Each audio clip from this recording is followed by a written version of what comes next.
Fala galera, mais um episódio aqui da Advisor e pra mim, meu Deus do céu, é uma honra, um privilégio enorme.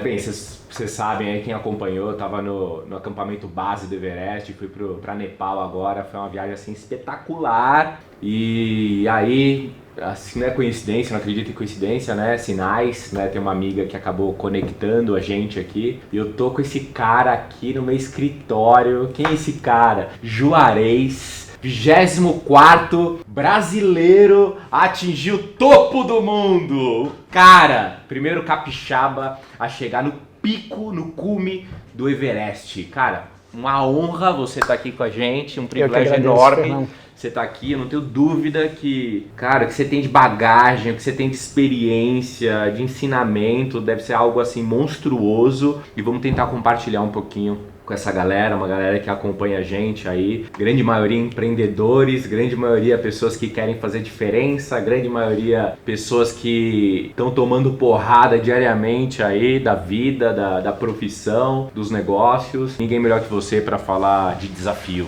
né, meu irmão? Vamos lá, quem é você? Quem é Juarez? De onde você nasceu? De onde surgiu essa ideia, cara, de chegar no cume do Everest? Me fala. Bom, eu, Juarez Gustavo, eu tenho 48 anos, eu sou casado, eu tenho 2 filhos, o Davi de 19 anos, o João de 15 anos, e eu sou empresário do setor imobiliário, comecei muito novo, com 22 anos a gente já tinha a nossa empresa. Em 2007, nós nos associamos ao maior grupo imobiliário do Brasil, onde eu permaneci até 2015. Em 2015, eu fiz uma ligeira mudança de rumo, eu permaneço com minha atuação no mercado imobiliário, mas eu fui buscar algum outro caminho que fazia mais sentido para mim. Mas a minha paixão por montanhas começou antes disso. Começou quando eu tinha 30 anos. Eu passei meu aniversário de 30 anos numa tribo indígena no Pico da Neblina, no Amazonas. E aí eu conheci pessoas que faziam montanhismo, que praticavam alta montanha, e conversando com essas pessoas eu me deparei com esse mundo e falei, meu Deus, que mundo é esse, né? E que mundo maravilhoso é esse? E aí eu voltei para casa com a cabeça funcionando, né? E pensando, puxa, qual vai ser a próxima? Em cima da neblina você foi com o objetivo de chegar lá no pico mesmo, né? Sim. Não ficar com os índios, tal. Sim, é porque um dos acampamentos é numa tribo indígena, sim, e calhou de ser justamente no dia lá do meu aniversário. Aí voltou doido pra... Aí voltei e comecei. E aí pesquisando, estudando, conhecendo um pouco desse mundo, eu me deparei com um projeto do montanhismo chamado Seven Summits, 7 cumes, que consiste em subir a montanha mais alta de cada continente. Não são as montanhas mais altas do mundo, é a montanha mais alta de cada continente. E aquilo assim me pareceu algo ao mesmo tempo muito fantástico e totalmente impossível e inatingível naquele momento da minha vida. Mas um deles pareceu possível, que era o Kilimanjaro. Então eu me preparei para subir o Kilimanjaro, isso foi em 2002, já tem um bom tempo, que é o ponto mais alto da África e que é uma montanha muito legal, muito curiosa e também tem uma pegada cultural muito rica ali na Tanzânia e os safaris também que a gente faz depois, enfim. E a partir daí eu fui puxando o novelo, fui fazendo, naturalmente eu tinha que conciliar isso com minhas atividades profissionais, com família, com férias da família também. Era ativo assim, tipo, você corria, você fazia exercícios físicos, gostava de, sei lá, musculação? Eu nadei a minha infância e a minha adolescência toda.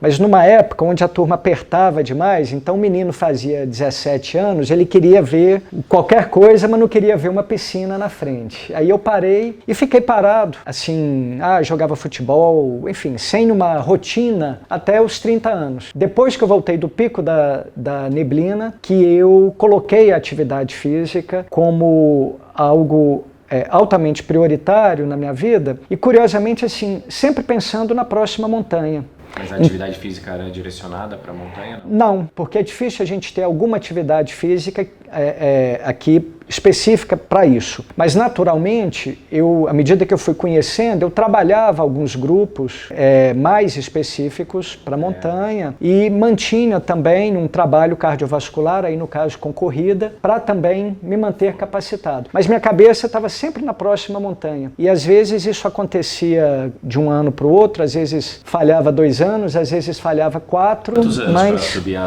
para entrar nesse roteiro aí das 7, assim? Foram 7?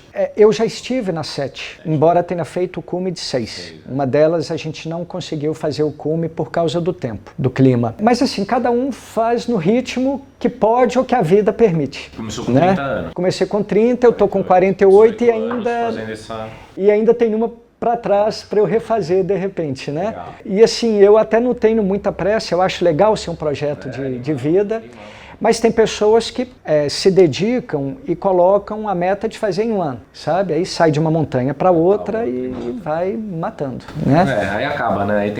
Aí tem que criar o próximo, E o Everest, cara, o Everest é um negócio, assim, mágico, né? O Everest, ele já era o seu objetivo de ser a última a você subir ou não? Dessas 7? Sim, era em tese para ser o último. E, Fernão, eu demorei muito para admitir para mim mesmo que eu iria tentar o Everest. Eu sempre fugi dele assim pelos cantos, o Everest não, é muito longo, é muito tempo, é muito difícil, não dá para mim. Então eu sempre fui rodeando o Everest e nunca encarei de frente. E aí, qual foi o dia que você falou assim?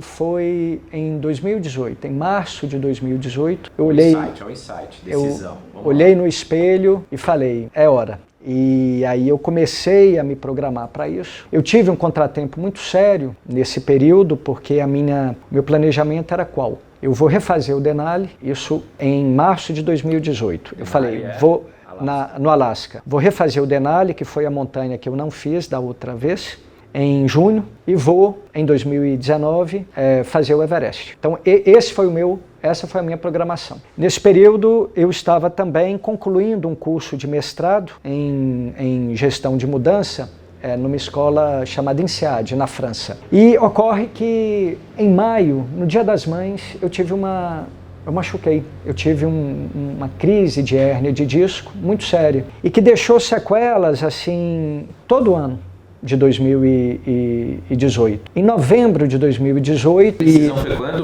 março de 2018, eu olhei no espelho e falei, eu vou. Um ano antes. Aí comecei a programar na minha parte profissional, fiz uma mudança, uma adequação profissional para eu poder também me preparar e me concentrar para isso e já pensando também em novos rumos aí. Aí machuquei, tive novamente que cancelar o Denali, não fui para o Denali porque eu estava machucado, mas em novembro, eu já no processo de recuperação, eu falei, eu vou na Bolívia fazer umas montanhas de 6.000 metros para sentir como que está meu organismo. E dependendo, eu mantenho o plano do Everest para 2019 ou eu vou ter que cancelar e adiar. Mas eu voltei da Bolívia muito feliz, assim, muito animado, foi muito bom. Aliás, a Bolívia é um programão. Foi uma travessia e 2 montanhas, uma de 5.500 e uma de 6.200. Aí voltei da Bolívia e falei, vou tocar o projeto do Everest. Ainda assim, o Everest era muito grande para mim, eu não conseguia abraçar. Porque imagina você ficar 2 meses fora, eu não conseguia abraçar o Everest. E aí eu voltando da Bolívia no avião, eu falei, precisa ter algo que seja maior do que eu, que não seja só voltado para mim. Ou seja, precisa ter um propósito que seja para fora e de alguma forma tente ajudar ou impactar outras pessoas. E aí foi quando me deu o estalo. Vamos criar então o projeto Capixabas no Everest, que seria a primeira expedição capixaba, onde seria feita a tentativa de ataque ao cume. Aí eu chamei 2 amigos para irem comigo, eles foram comigo. O projeto era qual? 3 capixabas, 2 iriam até o campo base e fariam uma montanha lá no caminho para o campo base, que é o Lobuche. Então nós fizemos o Lobuche juntos, de 6.119 metros, chegamos no campo base, eles voltaram para Vitória e eu permaneci mais 40 dias lá na montanha para cumprir os outros ciclos de aclimatação e fazer a tentativa de cume. Cara, e uma pergunta assim, só pra galera. Você é pai, tem 2 filhos, esposa. Como é que foi convencer, principalmente a esposa, né? Pois é. Porque assim, tem um risco de vida, tem uma série de coisas. A minha esposa é uma super companheira nesse sentido. Ela sempre me deu o maior apoio em todas as montanhas, me ajuda, me dá força. Inclusive, acho que quando eu estou muito chato, ela fala, você está precisando ir para a montanha. Mas no Everest foi difícil para ela. Ela não estava levando numa boa. E eu percebendo esse distanciamento. Aí chegou no início do ano e assim, uma coisa para o Everest que ficou muito claro. Você prepara, quando eu vi, Fernão, eu estava preparando como se eu fosse morrer. Então eu deixei minha vida absolutamente zerada. Inclusive amigos que eu não via há muito tempo, eu procurei. Algumas questões internas, talvez, com pessoas que a gente tinha que resolver, eu tentei resolver. Eu tentei limpar minha vida, deixar a questão financeira no que é possível equacionada. E então, assim, no momento eu não tinha consciência disso, mas depois eu falei, caramba, eu preparei como se eu fosse morrer. E aí eu vendo que Juliana não estava conseguindo estar junto comigo, eu cheguei um dia e conversei com ela e falei, Ju, eu entendo que é difícil para você assimilar a questão do Everest. Eu entendo mesmo. Mas aqui, eu não consigo ir se você não estiver junto comigo. Então, vamos fazer o seguinte, se você não estiver preparado, a gente adia. Eu cancelo a viagem esse ano. E falei de verdade, eu cancelo a viagem esse ano e vou quando a gente estiver preparado. Mas eu não posso ir assim, eu não posso ir assim. E aí, de alguma forma, eu acho que isso a tocou de alguma maneira, caiu a ficha, né? A ficha que tinha caído de um jeito, ela terminou de cair. Falou, não, vamos embora. E aí foi uma super companheira. A gente fala, puta, essa parte que você falou, assim, é uma baita lição, né? Pro mundo dos negócios principalmente, porque tem atividades que o marido entra ou a esposa entra, que o outro não vai de encontro, tá fora do sonho da pessoa. Esse ensinamento de você, acho que pra mim é a parte mais importante do planejamento quando você é casado, principalmente. Qual é a parte mais importante do planejamento? É você trazer o seu parceiro para o barco. Traz o seu parceiro para o barco. Porque não adianta nada, você financeiramente tá ok, suas férias estão ok, tá tudo organizado, tá tudo bonitinho, só que o parceiro tá fora do barco. Você acaba com a sua família, você acaba com valores que são importantes para você realizar um sonho que talvez seja só seu. Então é melhor você trazer uma pessoa junto, uma pessoa que você admira muito, que é sua companheira, junto pro barco para sonhar junto. E para mim é uma grande lição isso aí. Top. E vamos pro Everest agora? Bora. Mano, bem, chegou lá, Lukla, né? Também pousei lá em Lukla. Que pista do caramba aquele negócio. A pista é assim do avião.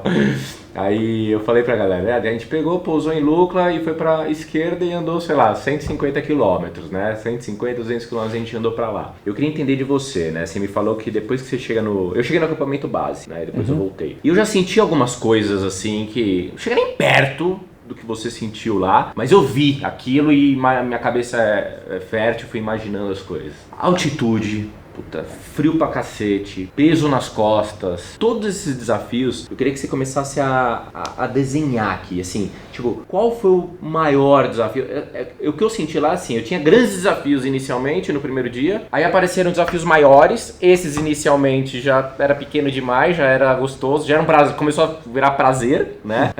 E aí começaram a aparecer desafios cada vez maiores e essa força do ser humano de não ter limites, de avançar e tal. Queria entender de você, quando você começou a subir do acampamento base pro cume, todo o processo, assim, de uma forma resumida, senão a gente vai ficar aqui 10 e vai ser um prazer ficar aqui uma semana falando, mas de uma forma resumida, como é que foi todo esse processo? Porque o processo a gente sabe que é foda pra caramba, o processo é doloroso, você sofre muito, como é que você atravessou isso aqui? Claro que tem um objetivo, mas os desafios iniciais e em diante, coloca aí os maiores. Isso, bom, então tem tudo aquilo que aconteceu antes, que é grande, é determinante, mas a partir do momento que a gente pisa na montanha, que a gente pisa em Lukla, é que começa o jogo. E aí, o que acontece? Uma expedição no Everest é uma expedição muito longa, são 60 dias. E 60 dias é muito tempo e é muita coisa que pode dar errado.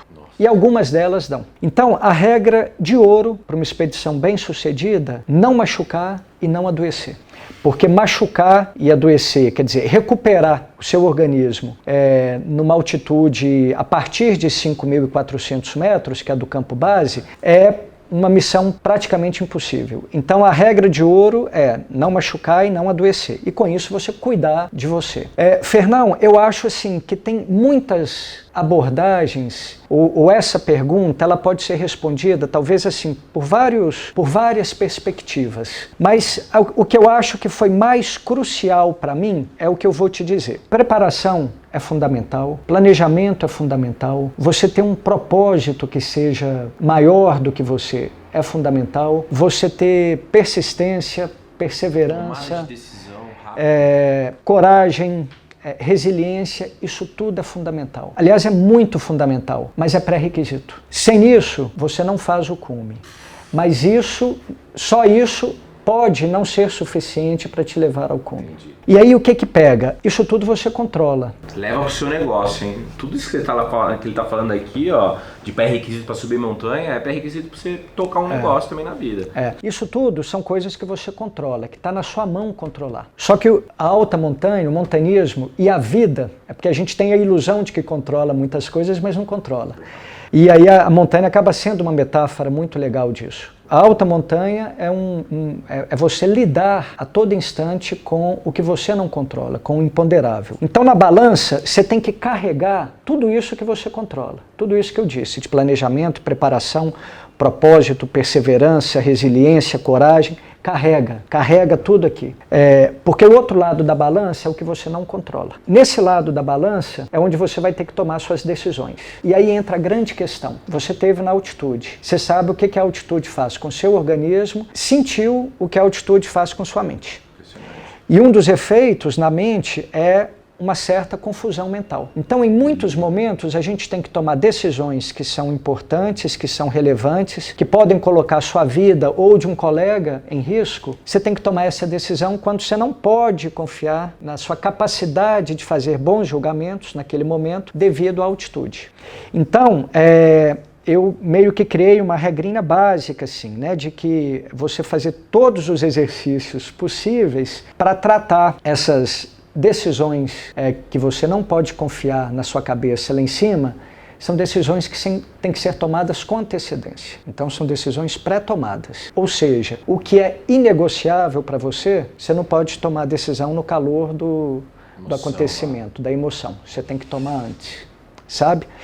E tem uma clássica do montanhismo, assim, uma decisão clássica do montanhismo, que é a hora de você, no dia do ataque ao cume, um deadline, a hora de você voltar, independentemente de você ter chegado no cume ou não, sabe? Essa é uma decisão clássica do montanhismo e ainda assim um tanto de gente comete o erro, e é um erro fácil de cometer, porque o cume está muito perto. A gente está lento, então a sensação que tem é que se esticar o braço você encosta no cume. Está muito perto. Então só mais um pouco, só mais um pouco, só mais um pouco. E 80% dos acidentes acontecem na volta. Porque montanha também, diferente assim de uma maratona, você deu tudo de si, cruzou a linha de chegada, você pode desmontar. Montanha, você deu tudo de si, você chegou no cume, você está no meio do caminho, né? Você tem outra montanha para descer. E morre do que na volta? 80%? Edema? Podem ser complicações da altitude, e aí o edema pulmonar ou cerebral é uma das causas, e pode ser acidente agravado por um estado extremo de cansaço e de desgaste, ou pelo fato da mente também, a partir do momento que ela chegou lá em cima, há uma tendência natural a gente relaxar e desconcentrar. E aí é uma combinação fatal. A mente desligou e seu corpo está cansado, é uma combinação fatal. Sabe? E aí o que acontece? Nesse processo de tomada de decisão, para entender o que seria inegociável, eu considero três coisas. Uma, naturalmente, o resultado. A gente quer chegar no cume. Mas a outra esse resultado ele é, de certa forma, contido pela segurança. Eu quero o cume, mas eu quero voltar vivo. Então é o limite do risco que você está disposto a correr, e ela também é contido pela ética, que é quem você quer ser para chegar no cume, para atingir esse objetivo. Você está disposto a comprometer que valores seus, ou não está disposto a comprometer valor nenhum? Porque aí, cara, eu vou te dizer uma coisa, e isso eu acho muito importante, porque eu acho que não tem cume de montanha que pague a gente fazer isso comprometendo os nossos valores, sabe? E na montanha a gente vê isso. Tem um lado sujo, tem um lado feio, não é só beleza não, tem no lado feio, no sentido de lixo na montanha. Então, nessa questão, tem no lado feio, na forma como, eventualmente, como você se relaciona, porque a pressão, seja ela na montanha, seja na nossa vida, ela vai revelar o que a gente tem de melhor e de pior.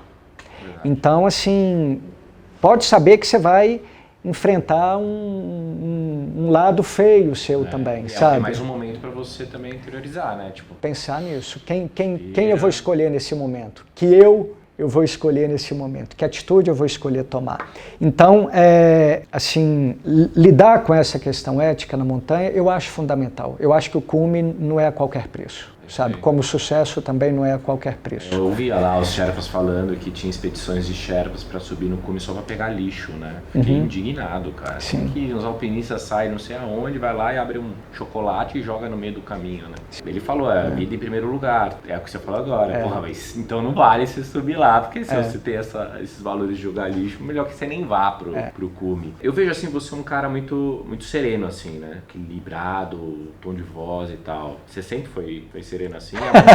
A montanha te ensinou esse equilíbrio emocional? Porque eu acredito que para subir no cume ou qualquer negócio na vida, é 80% emocional. Dizem que quando eu era criança eu era muito nervosinho, que minhas veias chegavam a estourar aqui. Mas depois eu fui ficando mais calmo. Eu também era estressado, hoje eu sou mais tranquilão. Mas essa calma, eu acho que ela é fundamental para chegar lá, entendeu? É isso que eu quero deixar aqui claro. E isso você construiu na trajetória, é uma coisa que já é sua, assim, e o quão importante foi isso também lá. Fernão, eu acho assim, eu gosto muito de fazer essas associações entre a montanha, a vida nossa de trabalho, o mundo corporativo, até porque a gente é um só. Então, tanto tem coisas assim que eu acho que eu aprendi muito com a montanha, mas tem muita coisa da minha vida profissional, da minha rotina profissional, da pressão, do estresse, dos desafios, que eu também acho que me ajudou muito nos desafios que eu tive lá. E agora, de certa forma, eu acho assim que profissionalmente, em sociedade que eu tive, em determinadas funções de liderança, presidente de entidades e tudo mais, o meu estilo sempre foi um estilo mais assim, de buscar consenso, de construir ponte, de achar objetivos comuns, de trabalhar parcerias, do que talvez aquele estilo mais agressivo. E eu penso que os dois são necessários, por isso que você ter um sócio que te complementa, você ter uma rotatividade na direção das entidades é fundamental, porque cada momento você precisa de alguma coisa. Mas particularmente eu acho que eu sempre tive esse perfil mais conciliador. E como que isso talvez assim se reflete nesse exercício da montanha e de lá para cá também?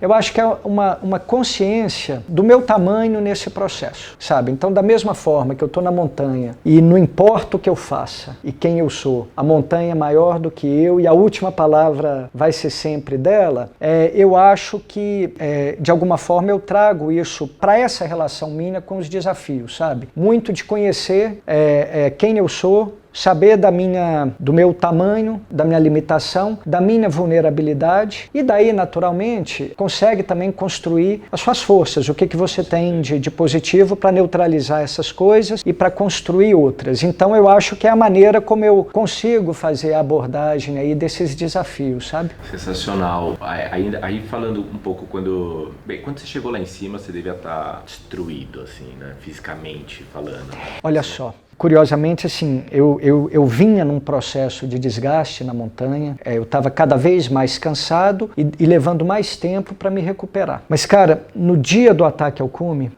eu estava muito bem. Eu fiz o ataque ao cume muito bem, num tempo muito bom, muito seguro, muito feliz. 10 horas, do campo 4 até o cume. De desnível, a gente sai de 8.000 metros e vai até o cume, 8.848. E, então, assim, foi uma subida muito legal.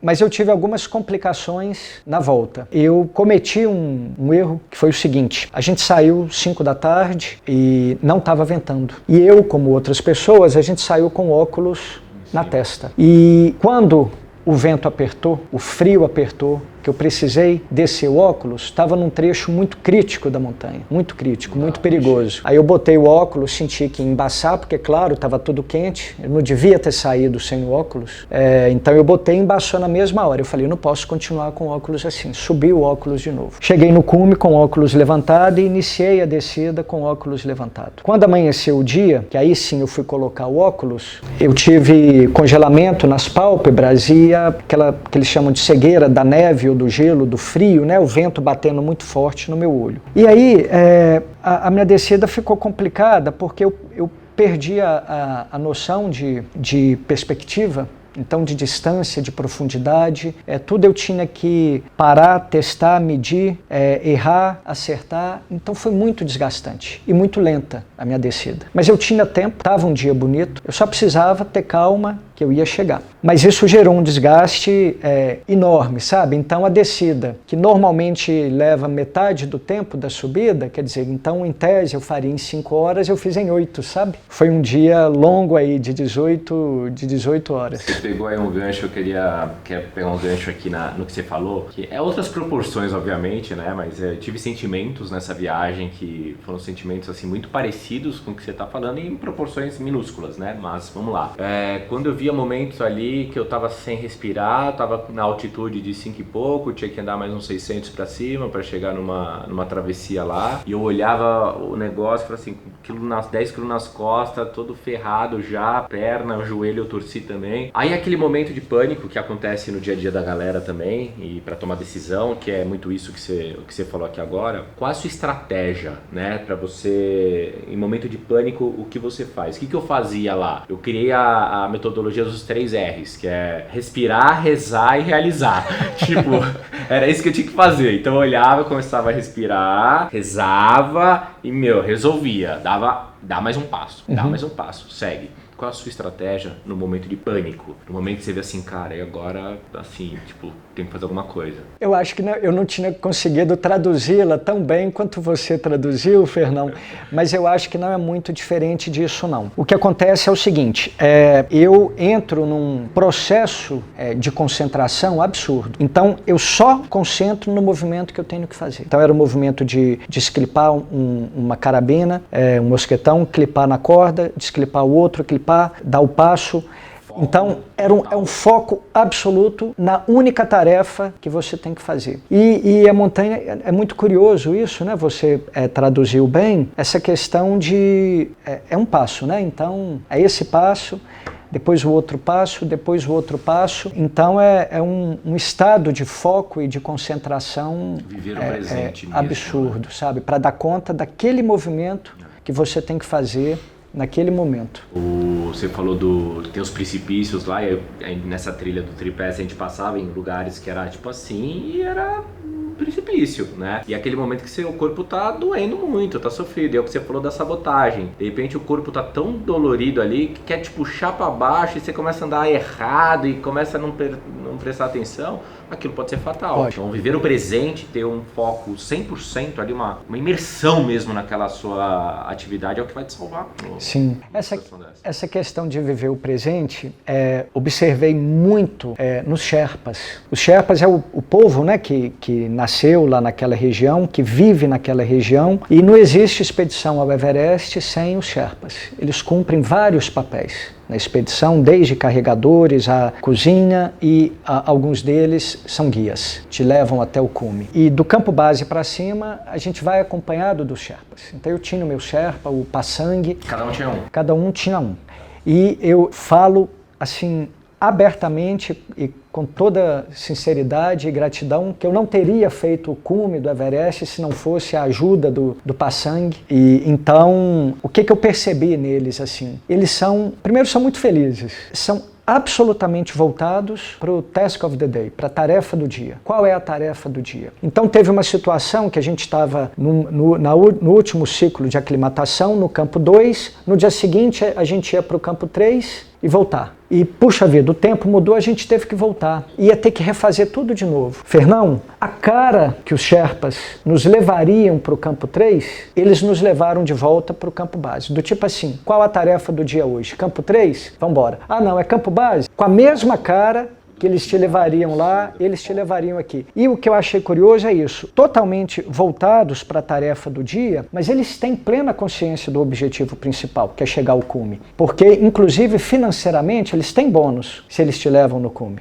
Entendeu? Então, assim, eles querem te levar no cume. Mas, hora nenhuma, isso não parece ser o motivador principal deles, a motivação principal. Vida em primeiro lugar. E eles conseguem, porque eles sabem, cara. Eles sabem, eles estão ali, eles sabem que quem manda é a natureza. Então, eles não brigam com isso. Ah, hoje é isso que tem que fazer? Vamos fazer. Amanhã é isso? Vamos fazer. E vão adaptando a estratégia de acordo com o que tem que fazer. Mas nunca trazendo, puxa vida, devia ter feito, reclamando, lamentando. A galera muitas vezes faz no tradicional, né? De repente você faz uma atividade e não deu certo, você, que saco, fazer de novo, ou nem faço mais, desiste, né? Puta insight legal que você é produtividade, não importa o tempo, né? Importa que você tem que colocar sua vida em primeiro lugar e fazer as atividades certas. A questão do... Quando você chegou lá em cima, né? Eu cheguei em alguns picos menores, acho que o máximo que a gente chegou foi 5.600 e alguma coisa, ou 700, acho que foi uma travessia que era um pouco maior do que o campo base. E eu senti bem, a gente sente emoção, a gente sente paz, a gente sente uma tranquilidade lá em cima, um silêncio, né? Aquelas montanhas olhando pra gente, essa humildade também, ver o tamanho da gente, né? A gente é pequenininho no meio de um negócio assim, monstruoso, né? Só que juntos a gente consegue fazer diferença, né? A gente consegue usar nossas habilidades. Qual foi o seu sentimento, cara, quando você encostou no topo do mundo, velho? Você é louco, velho. Você encostou no topo do mundo, velho. Qual que é o seu sentimento lá, velho? O que você sentiu? Uma galera deve perguntar isso pra você, né? Pois é, cara. E é assim, é uma coisa de fato muito especial. Eram 3 horas e 11 minutos do dia 22 de maio. Então isso assim tá tatuado, né, no meu coração, na minha mente, e foi muito legal.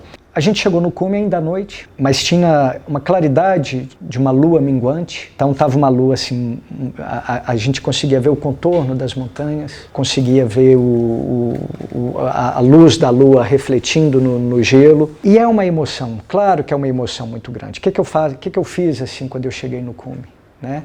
Foi bonito porque eu vi o Pasang. Os Sherpas, eles são budistas e são bem devotos. Eles têm uma relação de muita reverência, de muito respeito com a montanha. O Pasang chegou, a primeira coisa que ele fez, botou as mãos lá na pedra que tem lá em cima e fez a prece dele, provavelmente de agradecimento. E ele, na fé dele, eu na minha, a primeira coisa que eu fiz também foi esse agradecimento. Então eu agradeci a Deus pelo presente, pela oportunidade e por ter me conduzido até ali em segurança. Dei um abraço no Pasang, agradeci muito a ele. Também tinham alguns colegas conosco que eu também abracei e agradeci. E aí tem a tradicional foto do cume que a gente tem que tirar, né? Mas estava, cara, um frio, um vento danado e tinha que tirar a luva de mitten, né? de pena. É perigoso, assim, porque segundos é o suficiente para desencadear um processo de congelamento. Então eu pedi o Pasang... Oxigênio você estava? Estava com oxigênio. A partir do campo 3, a gente começa a usar o oxigênio suplementar. Aí eu pedi o Pasang para tirar uma foto, ele tirou uma foto minha com a bandeira do Espírito Santo, que era o projeto nosso, e depois a gente tirou uma foto juntos, e são as únicas 2 fotos do cume que eu tenho. E aí, cara, eu estava vendo só aquele tanto de luzinha, porque esse ano foi um ano crítico de gente no Everest, eu vendo aquele tanto de luzinha subindo. Esse tanto de luzinha é uma galera que veio para subir o cume achando que podia dominar o mundo, né? A gente falou aqui, galera que tem grana e tal, que acha que é só pagar aí, vai ter toda uma estrutura, um treinamento, e tivemos aí 11 mortes esse ano. Foram 11 mortes. Foram esses caras? Não, foram nesse dia, houveram mortes, mas foram 11 mortes durante toda a temporada. E tinha então bastante gente, porque foi um ano atípico de janela climática, então acumulou de maneira que tinha muita gente para subir a montanha nesse dia. Então a gente estava lá em cima e aquele tanto de luzinha, de lanterna subindo, então assim, não deu também para relaxar demais no cume, porque a gente sabia que tinha uma montanha toda para descer. Mas assim, é claro que é uma emoção maravilhosa, mas a comemoração, cara, em qualquer montanha, a comemoração efetiva, ela acontece quando você está lá embaixo. Finaliza, né? O cume é muito bom, é uma emoção muito grande. Esse sentimento que você falou de humildade, eu penso que é o sentimento que predomina. Tanto é assim, tem determinados termos ou expressões que eu acho que não combina com montanha. Então você falar, eu venci a montanha, eu conquistei a montanha, eu acho que não combina.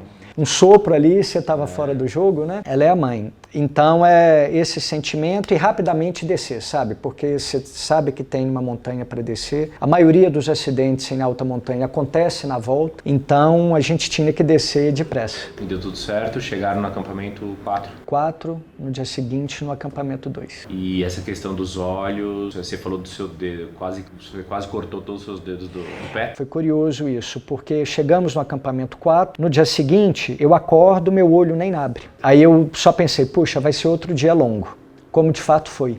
E esse dia era do acampamento 4 até o acampamento 2, que a gente desceria. Então, novamente, mas eu falei, bom, o dia tá bonito, o dia tá bom, eu só preciso de paciência, que eu vou devagar e só preciso de paciência para chegar em segurança. E assim foi, mas muito desgastante, muito desgastante. Em alguns trechos é perigoso também, né? Porque, enfim, tiveram situações assim de algum risco, de algum perigo. Chegando no campo 2, e eu e Paçangue foi um dia que a gente ficou muito em silêncio. Montanha a gente fica muito em silêncio, né? Mesmo você com um companheiro. Mas esse dia em particular a gente estava, tanto eu quanto ele, a gente estava absorvendo o que tinha vivido. Ele já tinha subido lá? Foi a terceira vez dele. Chegando no campo 2, eu comecei a preocupar com o dia seguinte, de ter que descer a cascata de gelo de Cumbu, que é o trecho mais crítico, que é o que liga o campo base ao campo 1. Aquela escada? Que é onde tem aquelas escadas, as fendas, muito trecho vertical. E aí eu comecei a ficar preocupado como é que seria a cascata de gelo de Cumbu eu sem enxergar. E o Paçangue parece que estava lendo meus pensamentos. A gente chegando no campo 2, ele falou, Gustavo, eu estou preocupado com os seus olhos e com o dia de amanhã na cascata de gelo. Eu vou passar um rádio para o nosso líder, o Mike, porque de repente ele aciona o helicóptero para te pegar, o seguro, para te pegar aqui no campo 2. Porque o helicóptero ele consegue, para situações de resgate, chegar até o campo 2, dependendo do dia, do tempo, tudo mais. Ele não vai acima, mas até o campo 2 ele vai. Aí o Mike falou conosco, olha, chega no campo 2, tem lá o guia fulano de tal, procura por ele, para ele dar uma olhada no seu olho. E aí chegamos no campo 2, o guia olhou e falou, olha, ainda vai piorar antes de melhorar. Então, se tiver como mandar o helicóptero, pode mandar. E aí mandou o helicóptero e eu desci de helicóptero e aí como acionou o seguro, e foi uma grande surpresa, eu não sabia disso, e foi uma bênção por um lado, mas uma grande pena por outro, porque o helicóptero já pegou e falou, bom, acionou o seguro, tem que te deixar em segurança. Já me levou direto para Katmandu, sabe? Tanto é que eu cheguei em Katmandu com a roupa do cume, sabe? Um calor danado e eu com aquela roupa. Aí cheguei no hospital. Cheguei no hospital, meu olho de fato estava, né, com aquele processo de congelamento, mas não era nada sério ou irreversível, melhoraria como melhorou. Ocorre que quando eu tirei a bota, meus dedos com início de processo aí de congelamento. Por quê? Tem alguma meia, alguma coisa que você poderia ter feito diferente? Tem, é perigoso, é arriscado, eu sei, eu conheço, porque eu já escalei na Antártica, eu já escalei no Alasca, eu já peguei o frio que eu peguei no Everest e em outros lugares. E eu sei que eu tenho que cuidar, e eu estava cuidando, mas tem situações que todo cuidado talvez ainda não é o bastante. E basta, cara, talvez assim, um machucadinho, uma bolha mal cuidada para desencadear o processo. E aí na descida, você já fica com a sensibilidade comprometida por causa do frio nas suas extremidades. Então os dedos dos pés e das mãos já ficam dormentes. Mesmo antes do cume, já ficam no estado de dormência. E aí na descida, que todo o peso do corpo por muito tempo na ponta dos pés, e você já numa altitude elevada há muito tempo, eu acho que isso tudo comprometeu, de maneira que machucou. No campo 4 eu vi que estava um pouco machucado, mas não percebi que teria sinais de congelamento, mas estava preocupado. No campo 2 eu nem cheguei a tirar a bota. Quando eu tirei a bota aí já em Katmandu, aí já estava com processo de congelamento. São 4 níveis, estava no nível 2, que é um nível de recuperação tranquila. Mas tiveram algumas barberagens lá no hospital e depois o voo muito longo para o Brasil também. Quando eu cheguei no Brasil, meu dedo estava igual uma berinjela, todo preto, uma bolha enorme em volta dele, todo preto. E assim, igual um pedaço de pau, completamente rígido, imóvel, sabe? E aí sim foi um processo sério de congelamento, mas que graças a Deus é longo, é perigoso assim, enjoado, mas graças a Deus recuperou bem, tudo certo. Show, meu irmão. Parabéns pela história maravilhosa. Como é que seus filhos, o que seus filhos falam? Como é que ele vê o pai, assim, os dois? Tem algum ponto que eles pegam, que eles querem fazer também? Cara, eu tenho um projetinho com eles, que eu chamo de Meninos de Montanhas, que é da gente fazer as 10 montanhas mais altas do Brasil. E aí a gente já fez 6. E eu criei esse projeto com eles, assim, justamente para ser uma forma de eu estar perto deles. Eu estava vendo eles crescendo, começa a afastar, eu assustei um belo dia, falei, caramba, eu estou afastando dos meninos. E a gente sabe que depois é difícil, né? Então, deixa eu tentar fazer alguma coisa, eu propus a eles, achando que eles iam me esculhambar, mas não, eles toparam. Então eles curtem e a gente tem feito e isso nos aproximou bastante. Quanto ao Everest, assim, eles primeiro assim foram super companheiros e envolviam e tudo mais, mas assim a gente brinca muito e como eu não fico nessa de ficar vangloriando demais, a gente acaba brincando e sacaneando muito um ao outro assim, então fica uma relação leve, fica uma relação bacana. Mas como pai, assim, eu espero, naturalmente, estar deixando coisas boas com eles nessa relação com a montanha, mas também espero uma outra coisa também, que é também não fazer sombra, né? Quer dizer, deixar eles terem o caminho deles e fazerem as coisas deles assim também. Mas fica muito legal e nos aproxima bastante. Show. Juarez, meu irmão, cara, que história de vida, que projeto maravilhoso, com certeza você vai ajudar muita gente, já está ajudando muita gente, impactando com essa mensagem maravilhosa, com todas essas lições que você aprendeu. Eu já aprendi muito aqui hoje. Essa galera que tá vendo, ela deve estar, puta que pariu, o Everest. Acho que assim, todo mundo tem um Everest na vida, né? Sim. Pode ser uma montanha, pode ser um negócio, pode ser um problema familiar, pode ser alguma coisa. E eu queria que você desse uma mensagem final pra galera, se possível, né? Como é que essa galera aí vai chegar no cume do Everest deles, né? Uhum. Independente se é montanha ou não, mas como é que essa galera vai ultrapassar esses desafios? Uma dica matadora aí de vida mesmo, né? De um projeto desse que eu acho que não é só Everest, né? O que você fez é pra vida. Você pode construir qualquer coisa em qualquer situação, em qualquer atividade. Uma mensagem, um conselho aí pra essa galera que tá assistindo. Como é que supera desafios, como é que, enfim, uma mensagem bacana aí. Tem alguma... Bom, eu acho que grandes desafios a gente só consegue enfrentá-los de maneira integral e completa. Então é o lado físico, o lado mental, o lado emocional e o lado espiritual. Então é integralidade nossa que vai nos levar, porque em cada momento um vai ser necessário, sabe? Então esse é um ponto. E o outro ponto é que dê o primeiro passo. E a partir daí é passo a passo, sabe?